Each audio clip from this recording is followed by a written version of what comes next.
I wanna be like Mike. Y'all remember that? Yeah, I wanna be like Mike on the mic. That's crazy, man. I just did an interview. Bro just did the whole research. He recycled everything. Like he just put everything back in my palm, man. I could just like look at it, man. So I'm definitely humbled to have done this interview, man, and learn about myself through Mike on the mic. You know what I'm saying? At Ground 3, man. So if I could be like Mike, anyone, Tyson, Jordan, Jackson, action. Yo, what it do, family? It's your favorite host, Mike on the mic from the Vibe Perspective Podcast. Tapped on my guys at Ground 3 Radio. DJ OK, man, we back at it again for another Vibe Style Wednesday and another series of interviews. Shout out to each and every one of my listeners tonight. Make sure you take the time to like, comment, and subscribe, and share this video, man. We put a lot of time into this video. We put a lot of time into this content. We put a lot of time in all the videos we drop. I just want to thank everybody who watches, everybody who taps in, everybody who subscribes. I want to thank every single one of y'all because every one of y'all matter individually. Every like, every view, all that. All the engagement. I love y'all and I appreciate it. I hear everything y'all saying too, so, take that into consideration, man. Whole team works super hard on these videos, and be sure to call in at 443-377-1872. Again, that number is 443-377-1872. First of all, before we start anything, we got the whole family in the building, man. OK is here, Snacks is here, Miles is here, Sequoia is here, Philly is here, Chuck is here, Mashari is here. But, man, I got to talk to you right now because we got an incredibly special guest in the building, man. A person who's rubbed his shoulders with and created portraits of. And give me a second. Miley Cyrus, Jay-Z, Russell Simmons, Tyra Banks, President Bush, LL Cool J, Frankie Beverly, Usher, Jay-Z, Nicki Minaj, Prodigy, Dick Gregory signed the portraits. Chuck Brown's family and kids, Stevie Wonder, Minister Farrakhan, Berry Gordy, Ziola, and Marvin Gaye's daughter. I just want to say, man, Maya Angelou, Eric Benet. The list goes on, and I cannot make this up. Literally hundreds and hundreds more. Hundreds more. Probably thousands at this point. A poet, a curator of the culture, a historian who documents history in a vibrant way, a creative, a visionary, a mix between Gordon Parks and Ernie Bonds, the artist of the century, and true walking art museum. We got Demont Piekaso Pinder in the building, man. What up? What's up? Yo, what up, bro? How you feeling, man? Man, I'm feeling good, man. Man, hold on. I ain't gonna just let you just go right to that. That introduction was crazy. Man. You Demont Pinder, man. How can I not give you that intro? Nah, I'm definitely super humbled by that. Truly, bro. For real. Thank you, man. Sincerely. Absolutely. No, absolutely. And I'm glad to see you here, and I'm glad to finally have you here with us. And to my listeners who want to learn more about his work, learn some more things he got going on, go to @Demont Pinder on IG. That is @DEMONTPINDER on IG as we go through the interview, so you can match the work to the man himself. And I'm glad we finally was able to just make this happen because it's been some time. It's been a little journey since we've been able to make this happen, man. And I cannot lie. If I went through every single story, every journey, every person you've met, every hand you've shook, we will be here for probably 3 days. And that's if we continuously talk. I'm going to try to summarize it in a way that's meaningful, but I just want to say your journey is an incredible one. It's full of ups and downs. It's full of incredible moments, high times, and some very valuable learning lessons and learning moments that you've been through. So I just want to take the time to walk, if we can, through that journey. I want to start from the beginning, of course, like for everybody that I respect and everybody that I look up to in terms of your art. I want to start from the beginning. You always say you're from 3 places, right? Like born in Southside Jamaica, Queens. Shout out to American Farmers, Hollis, Left Rack. You know what I mean? Then your mom moved to PG County, in 88, 89. You know what I'm saying? To make a better life for you and everybody. And even took a pay cut to do so. Wow, right? Wow. You know what I'm saying? Like, I want to kind of go through all these things because I definitely got to, talk about Roger Heights. I want to talk about Mattapony. You know what I mean? And you moved to Greenbelt, went to Spring Hill Lake Elementary. Then as an adult, you got more established in D.C., where you're most established, and you settled down there and have a big foundation there. And now you're here in Baltimore. It's kind of like, all of these different places and all these different things that, kind of made you as a kid. I want to start through that journey, just being a very young kid and what that was like sort of coming through all these places. Yeah, that's crazy, man. I don't think nobody ever took better notes than you ever in life. Like, you just ran through like my whole childhood, like just naming things. It's crazy. It's mind blowing. But yeah, so I was born in Queens. Man. So it's called the Pinder story because everything is a story. We'd probably be here for like an hour just off the intro before I even get out of it. You know what I mean? Yeah, for sure. Just I try to squeeze this in. I was born in Queens, Queens General Hospital, not far from, like, just give people perspective. I live in between where 50 from and where Ja Rule from. Yeah. You know for what I mean? Sure. Two giants who I love, who I'm inspired by, who both show me love and who I both perform with on stage. Yeah. Those are two men that, they have their own thing going, you know what I'm saying? So I can't talk about that, but the only thing I can talk about is definitely being honored to share the same space with you guys individually, and I respect and love them both equally, Yeah. So that's why I was born in Queens, that part. Then when you say Hollis is, you think about like Run DMC and LL. Yeah. So it's a famous rock in Hollis called by the Liberty Rock, red, black, and green. It's a monument, and my grandfather actually put that rock there. So if you ever watched Nas' documentary, Supreme Team, in the beginning, he say Southside Jamaica, Queens, a black construction company built the city. So I could actually say I was born in a city that my grandfather helped build. You know what I mean? That's deep. That's deep. And definitely humbled by that, and then it's crazy because who actually painted that rock years later was Matulu Shakur. It's so many full circle moments. Shout out to Talib Shakur, which is his son. Yeah. So watch how this play out. So that's on my father's side, right? So Matulu Shakur painted the rock, which is the iconic rock in Queens, right there on Farmers Boulevard. Right beside my grandmother's house on 130th Merrick Boulevard. Yeah. It was a blonde lady that lived there for 30 years. Well, how many years? Whatever. My family lived there for a long time. That was the house. Sure. Like, it was a movie. That's what Medea is, as far as like Big Mama's house. Big Mama's house. Yeah, for sure. So beside there, literally when I say beside there, I'm talking about like a single lane car driveway, and then the next house over. It's a lady that lived there for as long as we've been there. So when my mother used to tell me, she said, "You know who? God bless my mom. You know what I mean? My mom passed 2 years ago. Rest in peace." Yeah, I appreciate that. So she used to always tell me, "You know who used to live next door, right? They used to play with your sister." And she told me the name. I said, "Come on, Ma. I know you're not gonna lie to me, but I gotta just find out on my own." Yeah. And I got a chance to find out before my mom passed. And she was like, "I told you." So right beside my grandmother, was a blonde lady named Miss Dolores Porter, Tupac grandmother. Yeah. You know what I mean? So the listeners is finding out. I know you did your research and you already know where I was getting at. God damn. But yeah, for sure. But my mother used to say that she used to talk that my Tupac and my sister used to play when they was kids. My sister don't.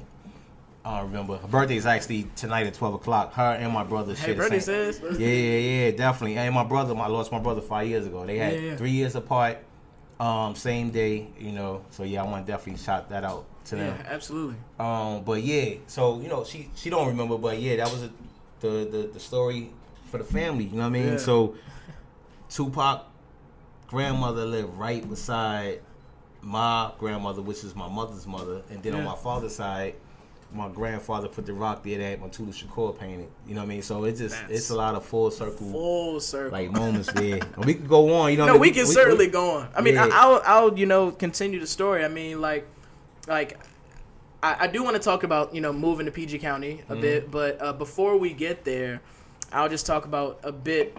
Because I listed off at the top of the show that you're like a very prolific artist, right? And I want to talk about how you got into art because I think. You say the story of like just like anybody, gets into kindergarten, they give you crayons, but you just so happen to keep them in your pocket, right? And I think your mom also remembers you you know, she mentioned that she remembered you drawing at like the age of 5, like in the back seat of the car, like she looked back and you were sketching something. Mm-hmm. And, you know, I think that is, you know, I always talk about how careers really are following you before you realize that you have them. Like, your destiny, your journey is always looming behind you. I always think back to my episode with Devin Allen, who talked about, like, I didn't even realize photography was in my life before I became a photographer. Like, my grandmother was the first photographer because she documented every moment of my life. And I had no clue that that was really so impactful to me. Mm-hmm. But little did I know that it was following me my entire time. Like, at the age of 5. Now you're on Time magazines and everything. Now you're on Time magazine. 2 times. Like, mm-hmm. And that. I think that's just a testament to, like, it's going to follow you. And even at the age of 5, you know, mm-hmm. you had the bug already, right? And but I do want to talk about you know, moving to PG County. I want to talk about then transition to Greenbelt. Tell us about sort of that transition, because I know, you know, like I mentioned, your mom took a pay cut to do that just to make a better life, you know, for, like, I think that's just a selfless act, right? So yeah, absolutely. My mom was the greatest. As we all feel, you know, that about our moms. So when we moved to Maryland, we was living in Left Rack. So Left Rack is the same neighborhood that Noriega from. You know, Kenny Anderson. Yeah. You know, he used to try to teach me how to play ball back in the day. Well, all not just me individually, but like the neighborhood kids. You know what I mean? So when we was young, it was a basketball court in the middle of the neighborhood. I used to live in a building called Rome. It was on 57th Avenue and Junction, right across from the Blimpies. That plays a part of my story too later on, whatever. But yeah, a lot of great people like the Jungle Brothers. You know what I mean? Like it's just so much like iconic things that came from that. Like our building, we lived on the 18th floor, and I believe the whole New York doesn't have the number 13 floors. You know, so technically it probably was like 17, whatever. But our building, we had under everybody building they had different things. Like I forgot the building name, but over there by the park, under that building they had a convenience store, an arcade, different things like that. So shout out to Left Rack, you know what I mean? I used to so being that we talking about Left Rack, that neighborhood, it was where my mom used to walk me across the street to Blimpies to get my lunch, right? I used to always get a pastrami sandwich, whatever. And then she'd walk me like down the block to my school. I was like in the fifth grade, something like that. So she used to walk me there, walk me off, you know, and then she'll continue walking to work. She used to walk to work. So she used to walk past Queens Cinema Mall and down Queens Boulevard. She used to walk past this one place. She looked at the Wendy's. She was like, "Oh man, what's going on with this Wendy's? They it's boarded up. Dad, they about to close it or something." So, you know, out of sight, out of mind, she went to work. I don't know if it was the same day, same week, or same month, whatever, but the way the story like presents itself, somebody came running in one day. It was like, "Yo, I just met Eddie Murphy. Yeah, they filmed this new movie called Coming to America." Coming to America, yeah. So what it was, they wasn't shutting down the Wendy's. Yeah. That's what McDowell's is inside the movie. So my mom saw that every day walking to work and everything. So that's that same neighborhood. Yeah. So again, shout out to Left Rack City. Kenny Smith from there too. Yeah. So leaving from, it's funny because I left from 57th Avenue in Queens, New York, Left Rack City, to 57th Avenue in Bladensburg, Maryland, and Mattapony. So that was crazy when I pulled it out later on. There I attended Roger Heights. You know, I met a lot of great friends. A friend of mine that stand out the most right now is like one of my first friends when I moved to Maryland. His name is Mike, Big Mike. You know what I mean? That's my dad's name. That's insane. That's crazy. That's a shout out to your dad right there. Yeah, for sure. And then my homie Fred, he passed away a couple of years ago. So rest in peace. Rest in peace, Fred. So that's that Mattapony family right there. And then from there, we moved to, I believe, Cherry Hill. Not Cherry Hill near B-More, but Cherry Hill Apartments in Bladensburg. Yeah. We moved around a lot, man. You know, it was the beautiful struggle. Like, we got evicted a fair amount of times, you know. And I'm not ashamed of it. I actually like to share that because a lot of beautiful things came from it. Yeah. I mean, of course, we lost things like items and, you know, drawings. Your grandmother's house got caught on fire too, right? Yeah, so back in Queens, my grandmother's house got caught on fire, and they actually, like renovated and everything too again, so we still was there after the fire. But of course you're gonna lose a lot of valuables and we lost antiques. And there we lost a lot of family pictures. Over there, I call those valuables. Absolutely. I need those pictures right now. For my next collection, like I want to remake a lot of my family photos and stuff. But yeah, it was a fire back then. I never forget. I was living on 127th. My grandmother's house was on 130th, and when we got the call, and we ran over there before we even left out the house, whatever, you could smell it. That's how far. So you know, my uncle called me every day. My uncle Renato, he's the one that was actually trapped inside the house, but he found a way to get out. I think he had to like jump through the window or something crazy, like from the basement. But he survived. You know, he's definitely, you know, he's good. He's getting up there in age though, but he's funny dude. That's my guy right there. He probably called when we on the if he called, I'm actually gonna put him on speaker so you can hear him. Bet, no doubt. But so so you know, to fast forward back to like all of the evictions, the things I got out of it was going from neighborhood to neighborhood. And I'm a type of person, like, aside from my talent, I think what God really gave me was the ability to connect with people and make friends and brotherhood and sisterhood with a lot of people through my journey and my walks of life. So I really have like a crazy, like, just nobody can say nothing bad about me throughout school. I promise you. Like, somebody could call in right now and be like, yo, he not lying. Yo, he was the coolest. Nah, because, you know, I gotta talk about your school too. I'm gonna get there. Okay, all right. So I'll say that for that. But nah, I do brag on that as far as like my childhood friends. Like, they know I'm the same person, if not better today. But I'm just cut from a different cloth. You know what I mean? I definitely credit that to my family. You know, on my upbringings and things like that. So. But yeah, definitely going back to like Cherry Hill, then New Carrollton, and then Landover, Greenbelt. Like, I've been all over, bro. Like, you know what I'm saying? Yeah, definitely. And then met a lot of family along the way, man. So that's definitely like the biggest blessing 100%. That I take from that.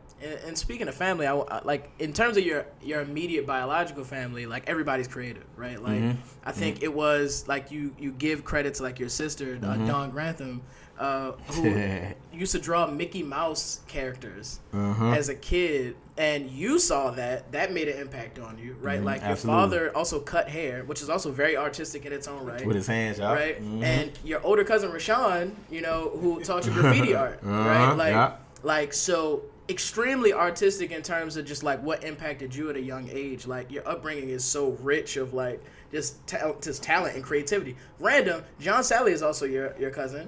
Yeah, absolutely. Yeah, which is like random, but like Detroit legend. You know what I'm saying? Super legend. He's creative. What I seen him do with The Rock. You know what I'm saying? But like, that's the thing. It's like everybody that I've seen that's created, connected to you in some way, is this high level creative.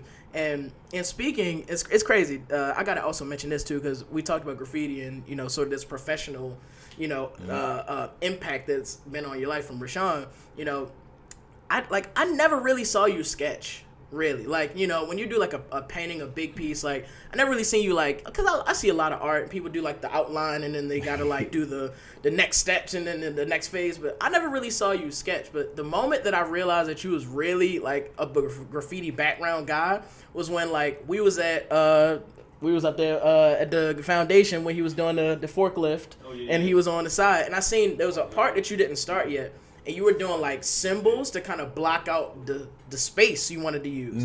And I was like, bro, that's so graffiti. Like, that's such a writer, right? I'm telling you, like, because nobody else does that, to like block out with like random symbols. Like, they don't even mean nothing. They're just like, oh, this is the space I'm gonna use. So I you know, I like to give credit where credit due. So my bro Luther Wright, he's a dope. Big shout out. He's a dope artist, LW Art. We actually got the same birthday. It's funny. Wow. So, you know, when we first met, you know what I mean, I'm older than him, so, you know, he definitely was giving me my flowers, like, yo, you know, X, Y, and Z, like, I wouldn't use the words like, I mean, you know, like, not, if I say the word look up to, it's in a great manner, only because I'm older. But I say that to say that, like, he shared that with me, gave me my flowers and everything, but that's somebody that, to this day, like, he definitely shares a lot of dope information. Get the mic a little closer for you if you don't mind. He definitely shares. You can pull it towards you. Yeah. He definitely shares a lot of good information with myself, because he's actually into the art. He in that art world, and he's learning a lot of things that I haven't learned yet. So, you know, shout out to him. But that style right there with the letters and stuff, like, he actually showed me that. Like, I look at a wall and just go straight and just get it, you know what I mean? Just do it till I get it right. Yeah. But he showed me that method, and it made all the sense. I was like, that's what that mean when I used to always see the joint.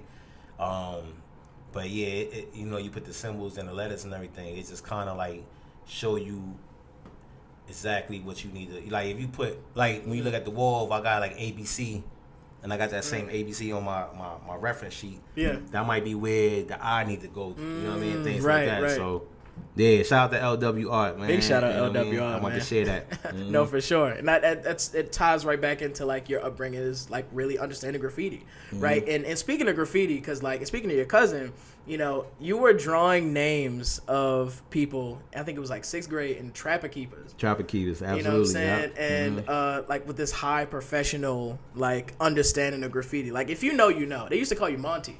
Yeah, still do. Some still do, yeah. And it's so funny because, hold on, give me 2 seconds.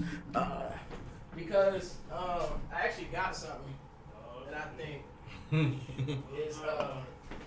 is really relevant. Oh, man. This is actually Trapper Keeper. This is actually a Trapper Keeper, and it has the Vibe Studios logo on the front. And even with the Vibe logos right here. I ain't see that in a minute, man. And if you open it, I made it out to you. It says to Demont Pinder from MikeOnTheMic. That's hard, bro. And, you know, just to give you a small reminder of, like, the things that you had when you were, you know, to start all of it. That's yours, 101. You know what I'm saying? Crazy, bro. Like, man, of course, man. You so hard, generous. Man. You give things to everybody, literally. And I very seldom see a gift that's meaningful that, you know, someone can give back to you. And I wanted to get it to you as a, you know, really an offering. Man, this thing started my career, man. You know what I'm saying? Yeah, I think how it started. Now I think about it, knowing me, like I'm the new kid in the school, right? This is actually now this is a Spring Hill Lake. This in Greenbelt. Yeah. So you know, a new kid in the school, man. You don't know nobody. All the attention's on you. You still from New York, like, you still from New York. People say I still got the accent, but a little bit. You know what I'm saying? Like, I feel like I'm from like Delaware now because it's like I'm from New York, but I've been living out here, so I'm in between. Yeah, for sure. For sure. But I'm in school. You know, I think the best way I can kind of like pass time or be to myself, whatever, and out the way is to sit there and draw. So I believe I started out just doing the things of my own Trapper Keeper, which is in my hand now, and doing that, and then it just went from somebody. Probably, I'm sure a young female at the time. Hey, can you do my name?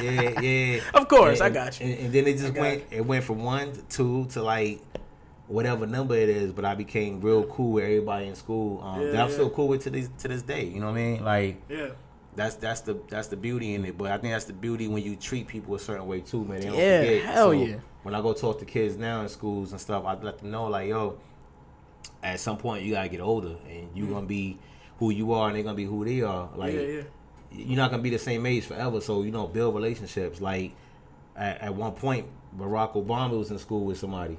I promise you, if I was in school with Barack Obama, I promise you, when he was in a president, I promise you, if he walked past me with Secret Service and he see me, he gonna stop, point to me, like, yo, that's my man right there. You know what I'm saying? Like, I promise that because like I just all throughout school, man, I just thought that it just feel good when you treat people a certain way. You know, you treat people like people, no matter who it is. I don't care if you was the livest person in school, like the most popular or the most unpopular. I don't know. I'm cool with who I am, so that's not gonna affect me and your relationship. You know what I'm saying? Facts. I really went through school for real, like just treating people with love and they I'm seeing the benefits of it now. Like many years, decades later, like, you know what I'm saying, people still got the same love for me. So I think I made a great investment back then that I want kids these days to do the same thing. You know. Facts.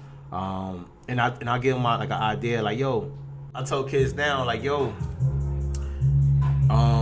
you see I'm here now, right? I'm investing my time here because I believe in y'all and I know y'all gonna do great, you know, in the future, whatever. So you see how many years spending my time with you. Let's go like 20. Let's go years down the line. What you want to be? What's your name? Oh, my name is Derek. What you want to do when you get older? Oh, I want to own a restaurant. I'm a cook. All right, cool, Derek. Yeah. What happens if you see me walking down the street? And God forbid I'm down on my luck.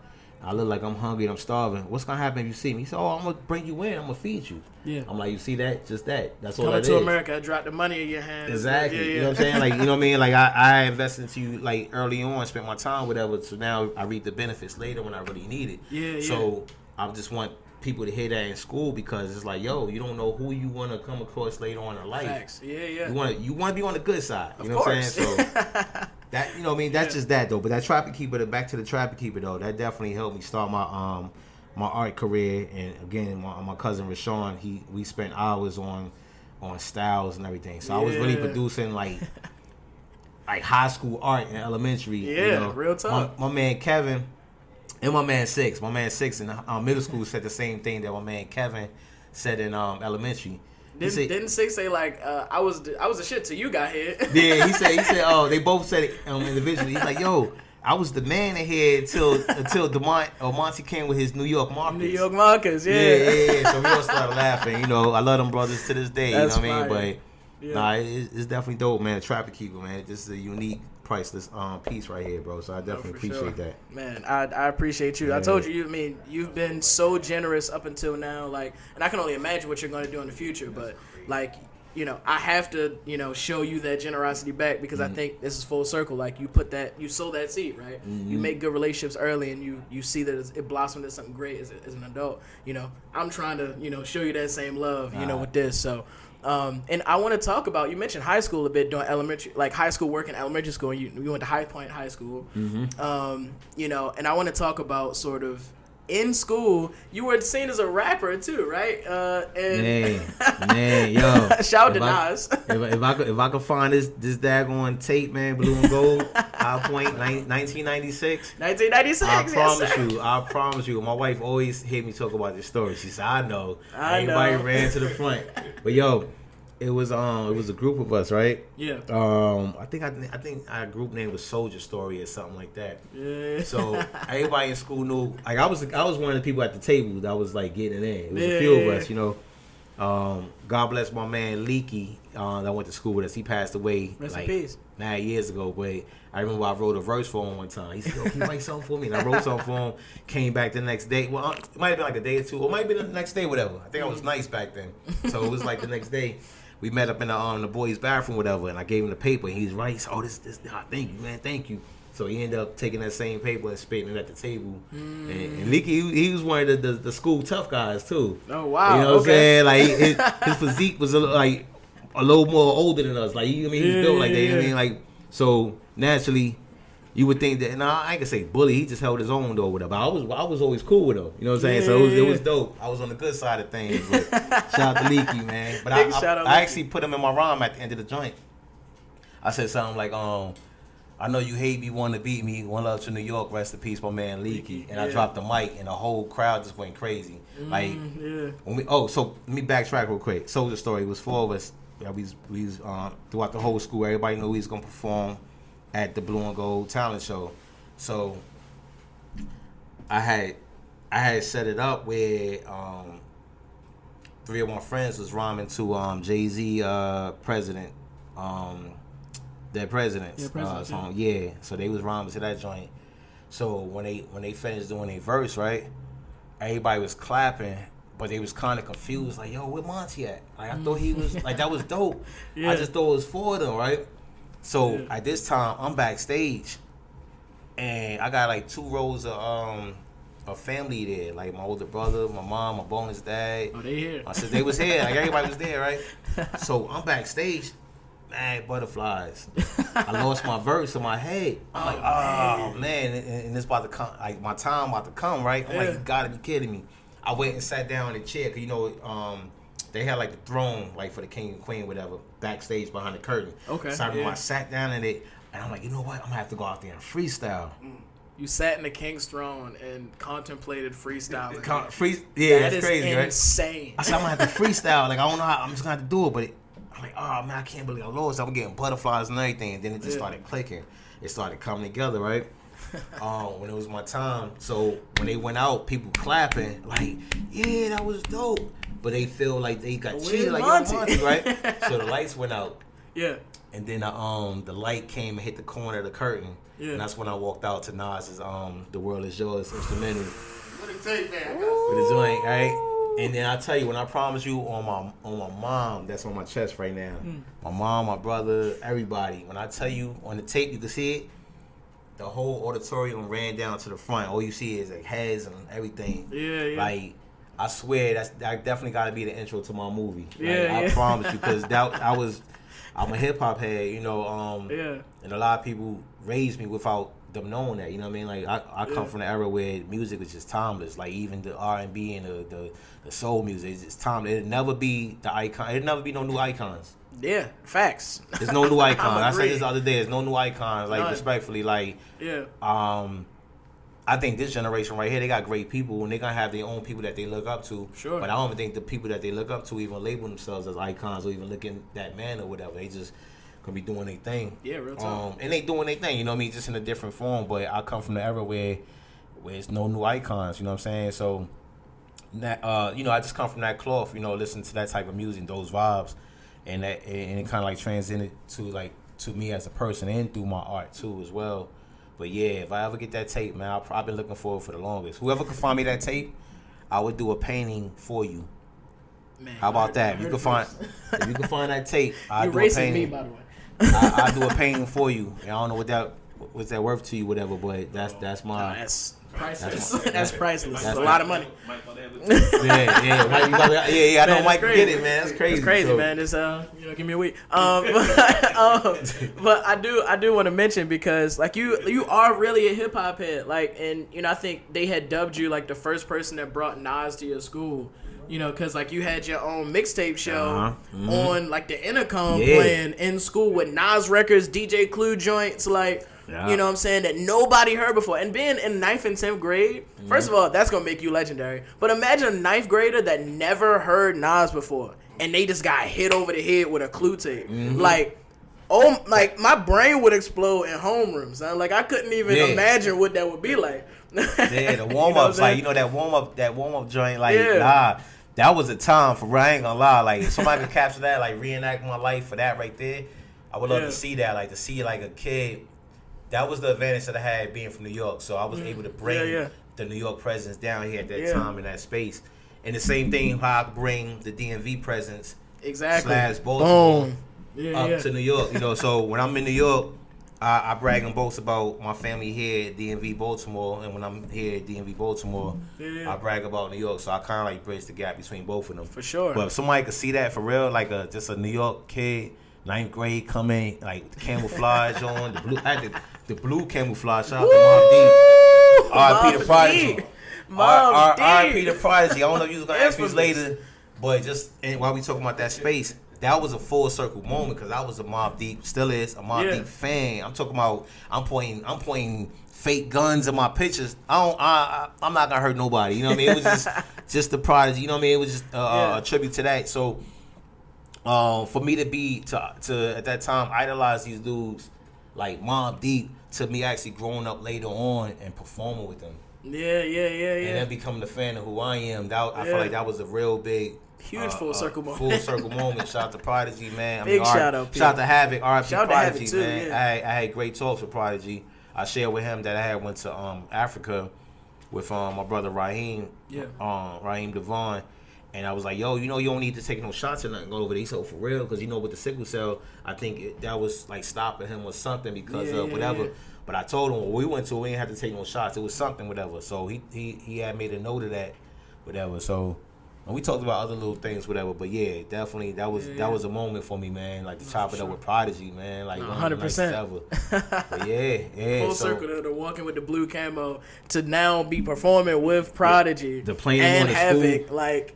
on the school announcements. Like I was playing. That is crazy. I was recording, right? So back then I was recording. This when we had cassette tapes. Yeah. So when I knew a curse word was about to come up, what I do is I put the tissue inside the top corner, and then I press play and record together to bleep out the music. Whatever. So I was really playing like new. You was DJing, like yeah. I had like I think I had like 5 minutes or something crazy. But that's crazy when you think about it though. I really had I had a whole New York presence as far as music, hip hop, over the loudspeaker in the morning. Back in the day, that's crazy. They would never let you do that today.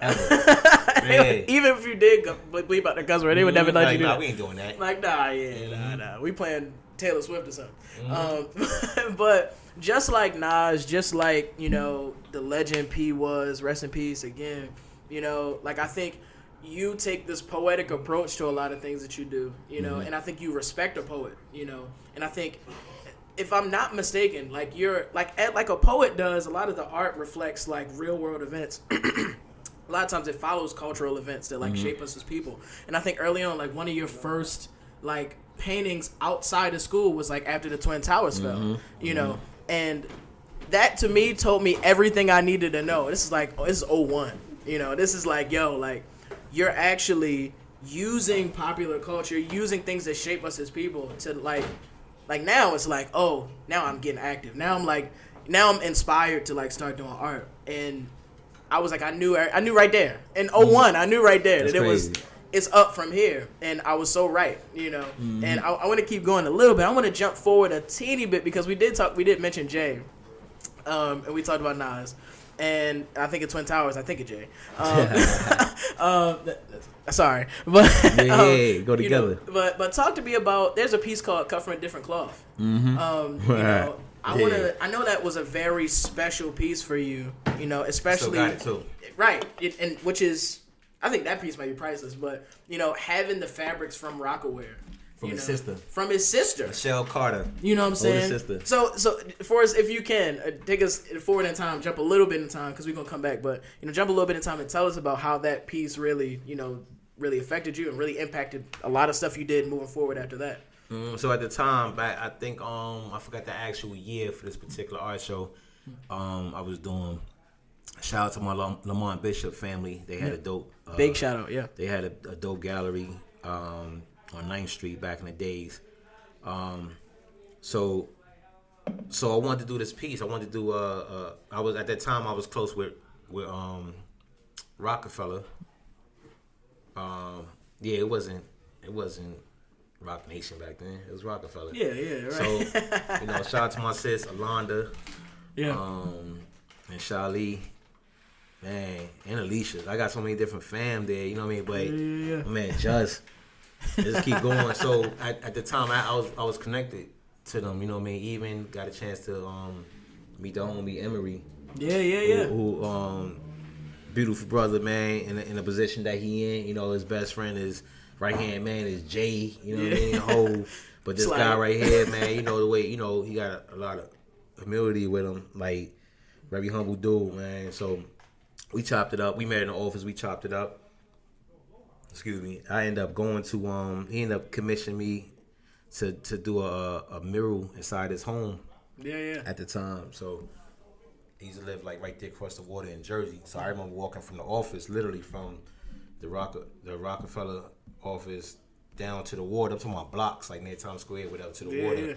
Take the ferry over, then jump in the cab or whatever to where he lived at, whatever, to do it. So shout out to Emery on that. Big shout out. So and he's cousins, not cousins, but I forgot the relationship. Him and Harriet Tubman is related because they from Cambridge Mountain. Yeah. So I put her on the mural along with his granddaughters. Yeah. What? So that was another bombshell right there. Crazy. So yeah, I had close ties to them back in the days, and I knew I could get to them. So I had this idea of creating the Reasonable Doubt album cover, Jay first joint. I said, you know, I want to do something with the fabric, but I want to get the fabric from there. So I contacted Michelle, and she FedExed me. I wish I still had that box. They probably got lost in storage or something. Yeah, probably. That's the point. But I actually kept the FedEx box where it came from. You know what I mean? Rockefeller and everything. And even the cigar was real too. Like, that was a real joint. I bought the cigar from somewhere, like the regular paper, whatever. That was a real cigar on the painting. But the actual denim and the swatch and everything that came directly from Jay's older sister Michelle. And her son is real. One of her sons is real. You know, he just got married. Shout out to him. We was just playing for free just now. Yeah. Well, no, not that real. So real Rail Carter. But but real love for free. That's my bro too. Yeah. Right. Rail 1L versus Rail 2L. Yeah, 2L. Yeah. So that's how it came about too. And you know, Michelle White, she works very closely with Raheem in the camp, especially very instrumental with me as well too. She I forgot the matter of fact, I think she might even told me to reach out to them for the fabric. It was something she connected to that painting as well. You know, I forgot to what degree, but she's definitely instrumental in that as well. So I got a piece called Cut from a Different Cloth, and it has actual the cloth from Rockaware. from the Rockaware clothing from Jay's sister. That piece right there, like I've been holding that for years. That is a priceless piece. Yeah. Like that is priceless. Man. Like, son. Oh my God. I don't even know what I would in an auction that would God, I don't even know what that would make. But that's feeding a small village for sure. But so I jumped forward a bit. I want to jump back because you know we left off at 2001. I want to go to 2002 because then 2002 you began painting full time. And this coincides with you quitting FedEx because Raheem Devon asked you to quit to go on tour full time. And I think that was around the time your daughter was born too. That was very close around that time. So when I think about it, like when you look at it over time, like your daughter and your art career kind of grew up together. That's you know, which is like you got to see both of them grow up. You know, you had two kids at the same time. And, you know, and it kind of have like it has it's kind of like it's a little bittersweet, a little bit, only because I spent so much time with my art that I feel like I cheated my daughter at that time, you know. In my mind, I was, you know, young. I was young, you know what I mean? I was a young single dad at the time, and my mom and my bonus dad was living, so I knew the route that I took far as the art, you know. I knew that I was gonna be gone for a minute at times, you know, whatever. But I knew she was in good hands because of my parents. So you know, just looking back, like, dang, man. I don't know if that was like, I ain't gonna say the right or wrong decision, but I am aware of that though. You know what I mean? I spent more time with my art because that was my way of making a living to hopefully, you know, support the family, whatever. But I feel like I kind of like cheated my daughter out of a lot of time. You know, things you can't take back, but it's for a good cause in my mind. You know, I don't know how it affect her. You know what I'm saying? But that's what it really is, though. But yeah, they both grew up together. Both my kids, my art and my daughter. You know, for sure. Raheem, and you know, and I think when I always tell the story, right? I'm trying to think, was it 2002 or 2003? This is my first time ever saying was it 2003. I always say I quit my job in 2002, the year she was born. But I don't know if it was probably 1 year after that. I could be wrong though. I'm gonna do the research, whatever. But it's 2002, 2003, whatever. I was working for FedEx as a pickup courier downtown DC. I was one of the best that would do it too, man. I believe you. Yo, I'm talking it was about. Hurt when you put that 2 weeks in. It was like, hey. Yeah. I'm talking about. I was selling Raheem mixtapes, Crossroads, Urban Ave 31. I was selling T-shirts, art. But I was cool with everybody on my route. I remember one time I was growing my hair, and you know, FedEx at the time they couldn't they didn't allow people to have their hair. I vividly remember that. So, you know, at the time I had a bush, I had braids, whatever. So, this one particular manager, he was like, "Yo, pull me in the office, right?" I used to wear this FedEx like hat, but I used to have like a stocking cap under it to kind of like push the braids up so you can't see it and put the hat. So I was known for doing that. But this one particular time, the manager called me in. He's like, "Yo, come in." He didn't say yo, but he's like, "Come in, whatever." So he was like, it was him and like another manager and like 2 other workers, whatever. He was like, I thought I told you can't wear braids, right? I said, yo, I don't got no braids, man. He said, you lying or something, right? And I'm not saying verbatim exactly how the concept, just the concept. Paraphrasing. Yeah. So he's like, yo, I tell you, you ain't supposed to have braids. I said, yo, I ain't got no braids, right? And then he said, he got it on my face. Or either he got it on my face or I got it in his or something. I forgot what he said though. I said, yo, I told you I ain't got no braids. You know what I'm saying? Like, you come on my face, call me a lie, whatever. Yeah. So before I left out, whatever, I took my hat off and my stocking cap. I never forget, just to shut him up, because I didn't have no braids, right? Yeah. I was looking like James Brown, yo. Remember how the hair, you know. So imagine having your hair bushy.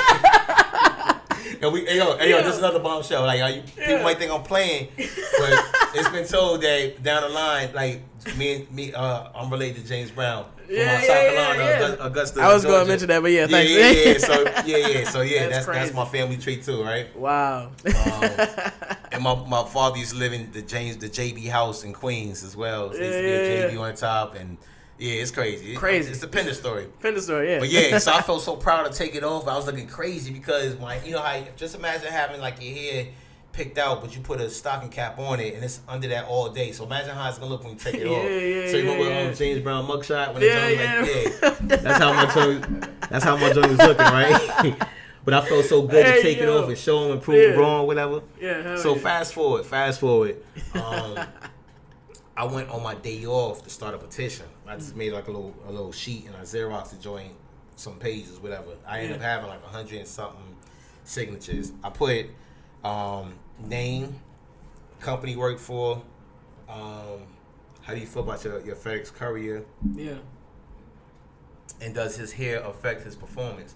Man, I had so many people saying, hey, this is Jane Doe, John Doe, whatever. I work at X, Y, and Z, boom, boom. Oh, we love our FedEx guy. He always so-and-so. Oh, does his hair affect his performance?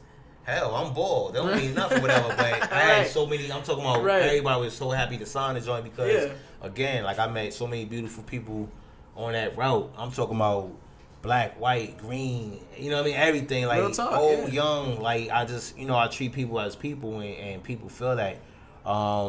And that's like a secret, you know what I mean? It's like a secret that everybody can have, man. Just treat people good. Yeah. You know what I'm saying? Like, I promise you, I could drop dead right now if I'm lying. I could be walking down the street with 100 killers. Like, I'm talking about the roughest everything. If I see anybody, a brother walking down the street with his lady, I'm gonna move to the side, hold the door for him and everything. Yeah. You know what I'm saying? Because like that would make me feel good to give him that. Yeah. He don't know what he about to come across. He's seeing everybody had the same doubt. Like, oh man. But nah, I promise you, if I was in that group, whatever, walk with them people, I promise you, I'd be that one person. Like, yo, nah, watch out, y'all. Like, let my man through, whatever. So that's that's how I kind of just been navigating and moving through life and everything. But so back to the signatures. I got so many signatures and people on my side. So I took that back to FedEx. Oh, and I also did a poster. When you look at FedEx posters, they used to have like a variety poster, like just different people, right? Like a black lady or Asian guy, whatever. And they all got the uniforms on, and they all like waving, doing something. It makes it look like it's all nice and everybody happy. Yeah. So what I did was I took that same poster, and I did my own picture, and I put it all together. So I had my braids, whatever, and I'm sitting there holding the package and put my arm up and everything, like waving, like, yo, what's the difference between us? It can't be the hair. So I had that along with that package. That's fine. And then so I took that and I dropped that off. Like everything. Long story short, I forgot how long it's been, a week, a month, whatever, I don't know. One day I was on a trip.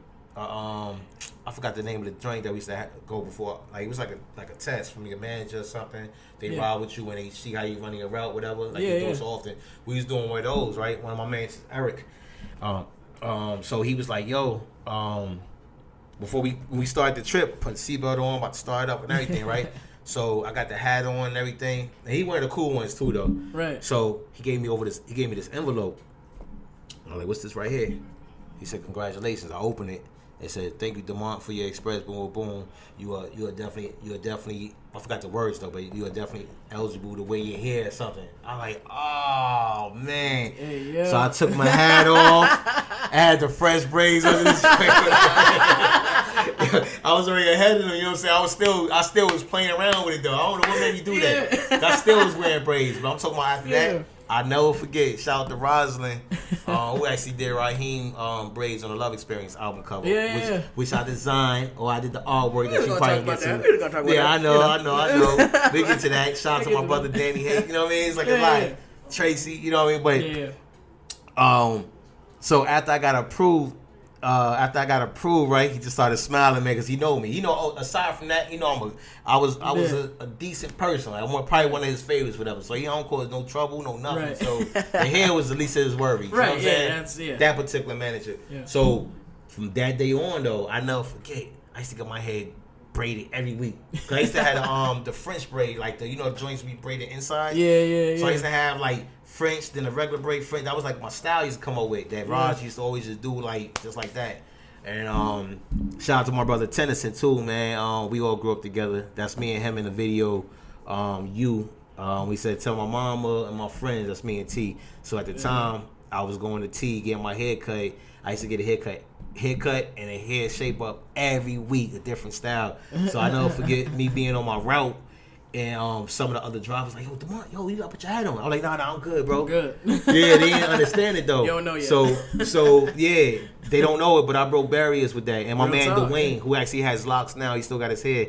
He had it was us two that went through that, and we was able to fight to wear our hair. So we the two people that changed that whole thing. And shout out to my brother Pierre in LA. He used to be featured on Hell Date. That's my brother. He was a FedEx too, but he got fired for not cutting his hair. So you know what I mean. So it goes back that deep. You know what I mean. Like somebody I came up with that's doing great right now. You know what I'm saying. Shout out to his wife Judy, who's the featured model in This Is Why I Love You for Major. Yeah, it got like 100-something views with a million plays with something crazy. So they got a beautiful family, you know what I mean? That's dope, man. Yeah. So it goes back to that. Like, Pierre actually got fired for not cutting his hair. He cut his hair later on, but he got fired for not cutting his hair. Also moving to LA doing his thing, and I actually kept my hair for it, and I'm definitely part of the reason why they could wear hair in DC. Breaking barriers. You know what I'm saying? Like they should have a statue. 03, like that was crazy like, back that's then. insane. They should make you a statue for sure. With the French, regular French, you know what I'm saying? Or you gotta get it right. Or the James Brown. That'll be No, for sure. No, for sure. And we kind of talked about, leaving FedEx because I do want to say, the 1-2 punch of the performance, going on tour with, Raheem Devon is already insane, right? Even early 2000s, insane, right? Like the 1-2 punch of the art, doing the art like on stage as well as doing the painting. It's like, bro, I was gonna ask, is that the first time? But it wasn't actually. He actually got inspired by Wes Felton and Quest Skinner, right?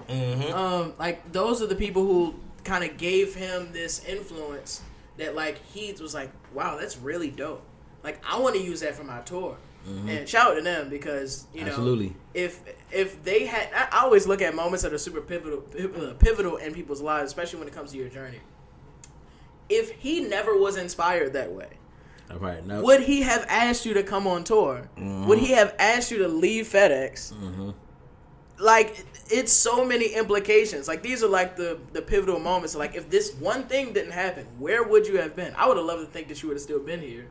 But, like, who knows if you would have actually been on that journey at that moment? And, what did you feel to be like, wow, like, he believes that much in my art that he's asking me to go on tour with him full time. Quit my job. Quit your job. Like, quit my job. Let's go. Like, overseas, like I remember that conversation. I remember that conversation before. It took me a minute before I quit. I never forget. We met up at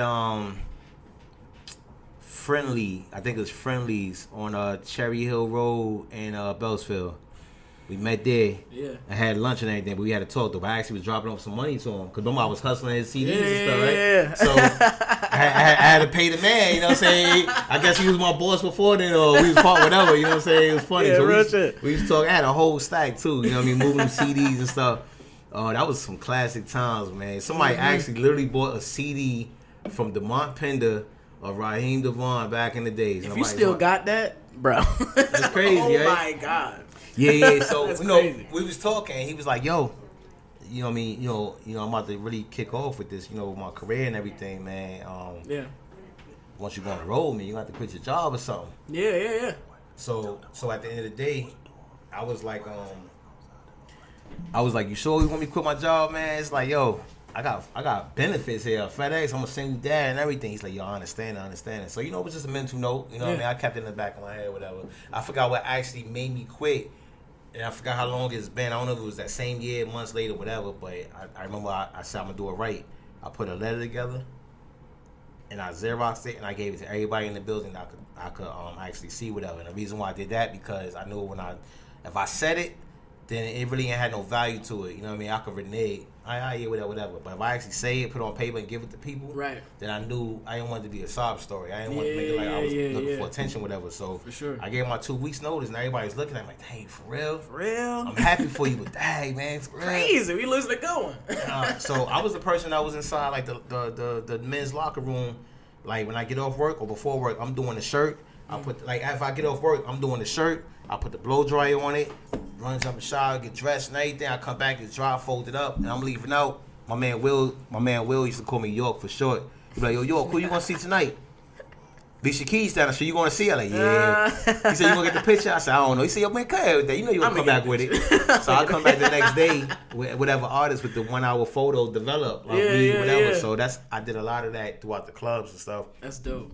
Yeah, especially in like Mark Barnes clubs and Abdul, you know what I mean? Like those two giant promotional giants definitely opened up their platform for me. I had to work for it though, you know what I'm saying? Like I worked for my name, and we still very close today, you know what I'm saying? Cool, whatever.